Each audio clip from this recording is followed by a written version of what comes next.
Hey guys, it's Quickie Baby bringing you another quick tank review, this time of a Tier 8 American medium tank, an autoloader, the T69. Now the T69 is an action-packed tank that doesn't do a huge amount of damage per drum, but it's able to unload its 90mm cannon very quickly. It's able to put out an extraordinary amount of damage in a very short time, and it also has the maneuverability to be able to pull back, reload, and then re-engage. If you like autoloaders and you like gun depression and you have great tactical awareness, then this might be the tank for you. So let's take a quick look at its stats. This tank has got a fairly standard 1350 hit points for tier 8 medium tanks. It's quite light at 35 tons when fully loaded, and it has an alright engine power of 550, which give this a fairly good horsepower to ton ratio. Now its speed limit is very nice, 51.5 kilometers an hour. And its traverse speed of 42 degrees a second give this the maneuverability to be able to use that engine power and the speed limit to traverse the terrain that it needs to get around. Now the armor on this tank can be fairly troll. It's got 100mm of frontal armor, which is very well angled, so as well as 76mm of side armor, but very poor, very poor rear armor of 38mm. So if you're firing Hesh or HE, this is your opportunity to wreck a T69. If you're able to angle the tank and go backwards and forwards at this kind of an angle, you sometimes can pull off miracle bounces. Now the turret armor on this tank is 152mm at the front, 76 at the side, and 114 at the rear. Even though its rear armor is 114mm, really if you shoot here, this very flat surface, it's likely to go in. The side as well, 76mm around this flat surface is very likely to go in. The frontal armor is able to pull off some trolling. If you're able to shoot around here when he's slightly angling his turret, say in this direction, it's very likely to go in. If he's aiming directly at you, the 152mm of turret armor can pull off bounces, but don't rely on it is what I'm saying. It's a very big turret, and this tank does not have a fantastic mantlet, albeit that it's very angled as you can see. So now looking at the main strength of this tank, which is a very unique 90mm. Now its rate of fire is 7.27, which means that it's competitive, for example, with a Pershing, as far as pure DPM goes. However, this tank has fairly poor penetration with standard ammo of 173, which can't compete with tanks such as the Centurion and even the Inden Panzer. Now this tank does 240 average damage per shot, and it can load 4 shells in its drum. It's fairly accurate at 100 meters at 0.38.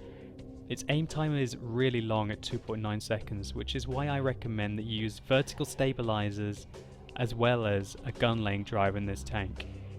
The strength of the US autoloaders, which I'm really going to hit home now, compared to the French autoloaders for example, is the fact that the delay between their shots is very little. The American autoloaders can unload their drum much quicker than the French autoloaders can. What this means is that this aim time can be really detrimental at long ranges, but up close the aim time really doesn't matter. If you can catch the side and the rear of a tank, then you can just unload your 4 shells, doing a potential 960 average damage to the enemy. Now this gun is fairly controversial because the very poor penetration of the AP rounds can be more than made up for if you decide to load premium rounds and you fire heat. As you can see here, the heat penetration is 300mm, which is more than enough to basically go through anything frontally. What this means is that quite a few players only fire heat in these tanks, and this makes up for the poor aim time and the fact that you only have 4 shells and you really need to make all of them count if you want to do the damage to the enemy. These rounds are very expensive though, costing 4,000 credits a shot when they're not discounted. What this means is that if you fire a clip, you're paying 16,000 credits to do an average of 960 damage to your opponent. So while this is not financially viable in the long run, careful use of heat rounds to really secure tricky situations and very close games is recommended. I'm still debating how many drums of heat to carry in this tank, whether I want to carry 2, 3 or 4. At the moment I'm still testing. I haven't really played this tank very much, as you guys will be able to see. It took me 12 games to get my mastery badge in this tank, and so far obviously this is a small numbers problem, but we're getting very successful results to say the least, with 2,700 damage a game and 1,300 average experience. I'm going to be as bold to say that this tank is quite overpowered, as long as you're willing to fire heat in certain situations. It's got a very good view range as well, of 400 meters, which means that even though you don't use optics or binoculars on this tank, it can do some serious spotting for its team. I've seen, for example, T69's carry games on Red Shire by working the mid-ridge, playing very defensively, popping up, doing insane amounts of burst damage on targets, pulling back, and basically being a medium scout, a pure medium tank. I would say, unlike the AMX 5100, which has to be played as more of an assassin, this tank can almost be played as a pure medium tank. It really appeals to me, and I really think that I'm going to be keeping this tank in my garage after I finish the grind. So let's take a look at some gameplay in our T69. We can see we're playing on Abbey, and this is a fairly nice matchup. There are only tier 8 tanks against us. Over half the enemy team is tier 8. And we apparently have a 67% chance to win, according to XVM, which means that generally I'm going to try and play a little bit more aggressively. So I've decided to rush the middle. I kind of want to catch some of the scouts. Maybe the Pershing, the FCM 50T, all of those tanks can really go into the middle early. If I can try and catch them, then that'll be a fantastic result. However, it's rapidly becoming apparent that there is no Pershing, there is no FCM 50T, and there's no scout tanks here. So what you've got to watch out for on Abbey is, after you make the initial move, they will be above you. They will be at this location here you can see with my mouse cursor. I see the FCM 50T has gone east, and immediately, yep, there we go, we can spot the enemies starting to make their moves to be above me. I zero in for my first shot on the VK. Unfortunately, we couldn't quite make it. So we're going to fall back behind the wall. Still being fairly cautious here. I'm looking to see what that 87 is doing. I decide that I can go after this 87. Aiming for the weak point on top of his tank. We put one in. Second one misses, unfortunately. Third one goes in. And I unload the fourth quickly. And so I did 725 damage with 3 out of 4 shells hitting the weak point on that tier 7 British tank destroyer. He was one of their best players. In fact, he was the best player on the enemy team, but he is already out. So you guys could see exactly there what the 90mm autoloader is capable of. If you're able to penetrate every shell, it is 960 damage on average for your drum.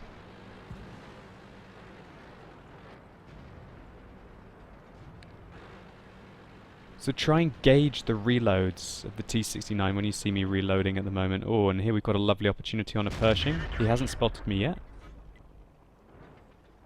I fired through the tree. I'm not sure why I haven't been spotted so far. Unfortunately, the third one didn't go in, but the fourth one did, and we finally get spotted because we were obviously shooting through that series of trees. So, for a 69%er, we've lost 2 tier 8s already. 1 tier 7 and 1 tier 6, and the enemy have only lost 1 tier 7 TD. So right now I'm not too worried about the lonely GW Panther. I'm thinking that he'll be more worried about trying to engage the ISU and the IS-3. So consequently what I'm trying to do is basically try and harass here. I don't quite have a shot on the IS until now. And he gets executed. Unfortunately, our first shot was a low roll, 219, which meant that we had to put a second one in. Knowing how quickly the T69 reloads, you'll see me reloading rapidly in this tank to try and always make sure that I've got 4 shells ready for any situation that I get myself into.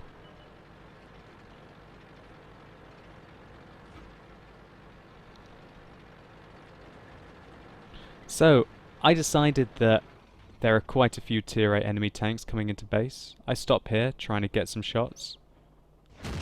I take a punt, doing critical track damage, and I reload. That was not very good play looking back at this now. What I should have done is realised, what am I ever going to achieve by shooting that T32 there apart from having to reload? I really shouldn't have bothered to do that. But lo and behold, we can see 3 tier 8 enemy tanks on their way in. All fairly crippled, which makes me very happy because I myself have got all my health left. So I'm stopping here because I don't want to be spotted. I want to be able to get the jump on the enemy. And I thought that they might be up there on this ridge line, and if I went forwards beyond that rock, they might be able to get me.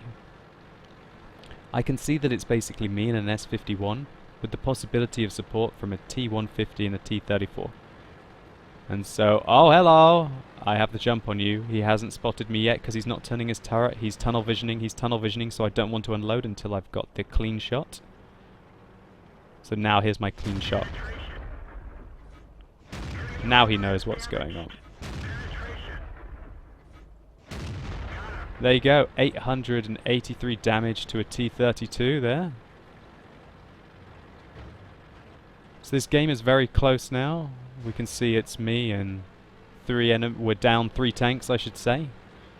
And they've got a lot of tier 8s left. I've been spotted, which was a bit poor play there. I really shouldn't have gone so far forward and got myself spotted by the Lurve. But the 150 was giving them grief in the cap through my spotting. And the T150 did a great job there to be able to take out that Lurve from range in a tier 6 tank. It's no surprise that the T150 is a unicum. Alright, so now what I'm thinking. The FCM50T has gone west. There's a VK4502 on the mid-ridge. And there's an ARL-44 as well. And look at the amount of enemy tanks in the enemy base. It's me and 2 tier 6 tanks against 3 tier 8s, a tier 7, a tier 7 RT and an RL as well. This FCM50T is getting engaged hard. And oh my god, here we go. It's time to play World of Tanks. I realise that that's not an effective shot to make. There's no way that I'm going to be penetrating that guy. But I make 1 kill on him. Unfortunately missed the second shell. I'm hoping that I can get the third in. And the T150 makes a good hit. So what you see me here now doing is realizing I can't really engage that VK4502 frontally with my regular rounds. So you see me loading my first clip of heat in the game. Now, as you heard, my pre-game analysis, the heat rounds have got 300mm of penetration. 300mm, so 173mm of penetration with the AP rounds goes to 300 with the heat rounds.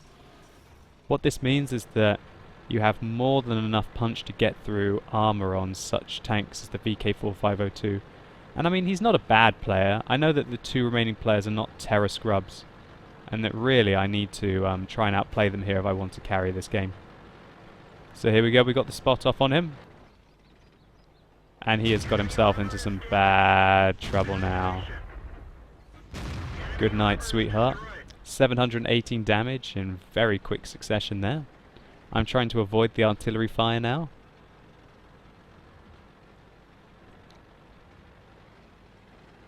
So we fired 3 heat rounds at that gentleman. And our Cromwell just picked up a nice kill on the PZ. Which means that we're in a very strong position now. Just going to fast forward the game a little bit.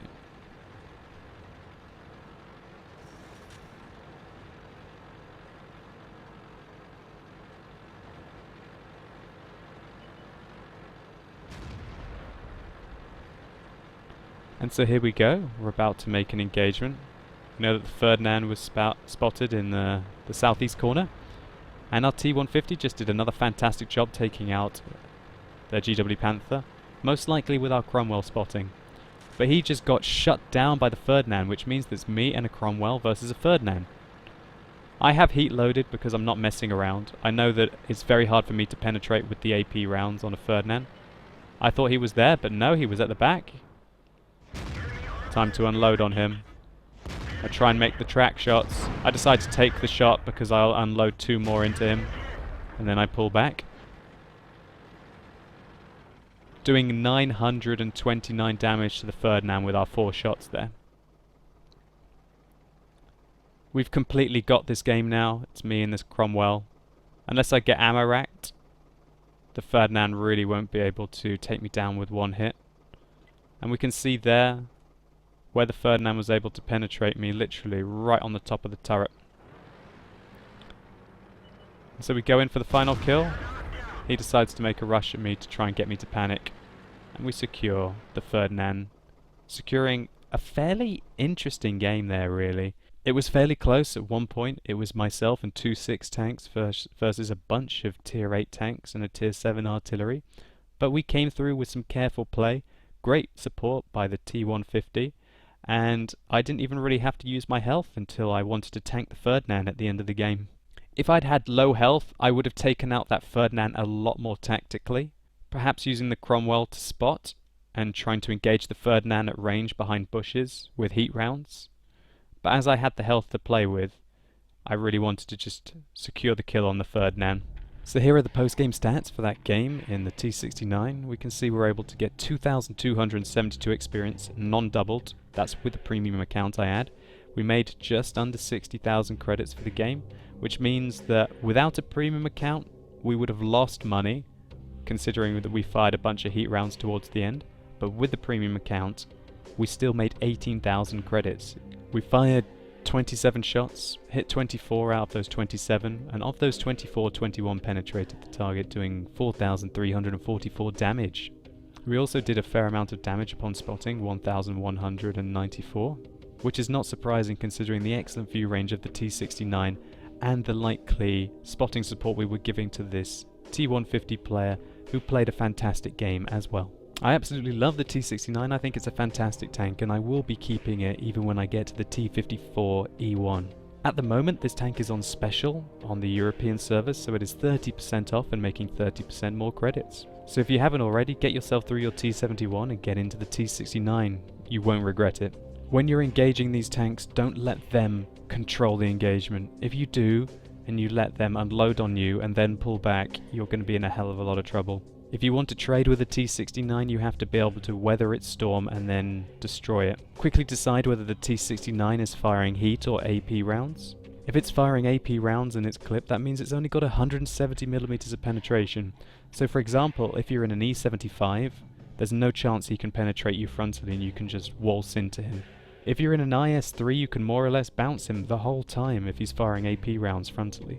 However, if he's firing heat rounds, and you can gauge that by the sizzle that the shells make when they hit your tank, realize that he will probably penetrate every shot that he fires at you, even if he doesn't aim carefully. Now, is this balanced? Well, not really. Really, this tank could be very much pay to win. I think of all the tanks in World of Tanks, I think the American autoloaders actually are pay to win tanks. You can still play them effectively without heat, but if you were to play them only with heat, you would be an absolute monster in this tank. The real limitation of this tank is its low damage per clip, which means that quite often you don't have enough to take out an enemy tank before you have to reload. And also its very low penetration. Its aim time is not brilliant, but the rate of fire that it gets means that it's got the same overall DPM as other tier 8 medium tanks. So when you're playing the T69, control the engagement. Use the really good gun depression combined with the fact that you can unload your shells so quickly to get the jump on the enemy, outmaneuver them with the fairly good speed limit and fairly good engine power, and really try and do as much damage as you can do. Remember that your turret armor is fairly good, but it's not amazing, and you've got to be a little bit bold in this tank. You've got to go for it. Play this tank as a damage support for the most of the game, and then wait until the mid to the end game where you can go in what I call clip enemy tanks, where you know that you will be able to kill them before you have to reload. So I hope you've enjoyed this T69 review and you've got a good idea of how you can engage these tanks if you don't have one, and also maybe a few tips if you are a T69 player. Think about picking one up in the next couple of weeks on the EU server, as they are 30% off. And if you've enjoyed this video and it's been helpful to you, think about rating it down below. I'd really appreciate it. And tell me what you think about the T69, and specifically, do you think that the T69 is the first or the worst or best example of a pay-to-win tank in World of Tanks? As always guys, thanks a lot for watching. You've been epic, and hopefully I'll see you soon.